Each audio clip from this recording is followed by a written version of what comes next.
Document झालं, काय सांगा?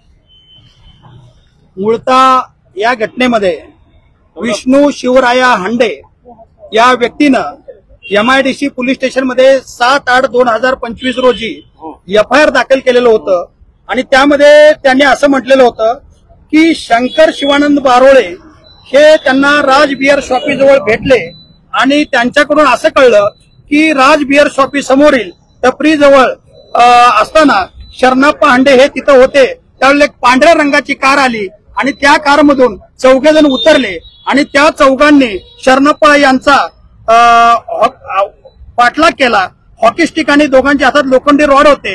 एक इसम गाडीतून सीटवर खाली बसला होता आणि त्यांनी शरणप्पाला मारहाण केली आणि तू फोनवर काय बोलला बे म्हणत त्यांना गाडी हातातलं हत्यार दाखवलं आणि घाबरले आणि त्यावेळेला सर्वांनी मिळून शरणप्पाला उचलून गाडीत पळवून घेऊन गेले.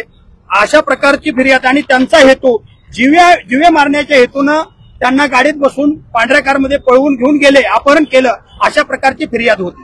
त्यावेळेला पोलिसांनी आज त्यापैकी 4 आरोपींना हजर केलं आणि हजर केल्यानंतर पोलिसांनी रिमांडमध्ये त्यांनी सांगितलं होतं की हे नेमकं गुन्हा करण्याचं मूळ कारण काय, याचा सूत्रधार कोण, त्याबरोबर ही पांढरी कार कुणाकडून आणली गेली, अशी वेगवेगळ्या कारणासाठी नेमका ह्या मागचा गुन्हा करण्यामागचा नक्की काय हेतू, त्याबरोबर गंभीर गुन्ह्याची संपूर्ण चौकशी करायची आणि त्याबरोबर वापरलेलं वाहन काय, त्याचा मालक कोण आणि कुठून आणली गेली, त्याच्यातले हत्यारं कुठून खरेदी केली गेली, या सर्व बाबीच्या बाबतीत चौकशीसाठी त्यांनी 7 दिवसाचं रिमांड मागितलेलं होतं.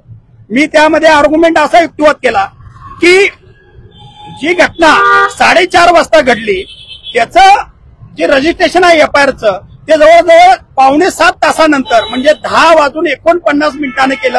7 तासाचा विलंब काय लागला म्हणजे याचा अर्थ ही आफ्टर थॉट कंप्लेंट आहे, अशा प्रकारचा युक्तिवाद होता. त्याबरोबर जे हत्यारं रिकव्हर जे आले ते ऑलरेडी रिकव्हर असताना त्यामध्ये आपण आता नव्यानं काही तिथं पोलीस कस्टडी घेण्याची गरज नाही असा युक्तिवाद केला आणि गुन्ह्याचा सूत्रधार कोण वगैरे काय तर तुम्हाला त्या कारणांवर कळू शकतं आणि जे फरार आरोपी तुम्ही म्हणताय तर त्यांचं काय ते कुठं असतील यांना कळू शकणार नाही. संपूर्ण कंप्लेंट ही कशी खोटी आहे याबाबत मी युक्तिवाद केला आणि त्या युक्तिवादांती मेहरबान कोर्टानं आज 4 दिवसाची पोलीस कस्टडी दिलेली आहे, 3 दिवसाची कमी केलेली आहे.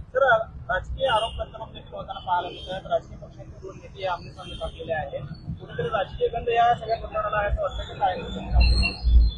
मी याच्यावर काही भाष्य करू शकत नाही कारण याच्या बाबतीत वकिलाला काय हे डिटेल राजकारणातलं माहीत असू शकत नाही. कदाचित राजकीय दबावपोटी हे FIR असू शकतं मे बी, परंतु मी आज घडीला याबाबत कॉमेंट करू शकत नाही.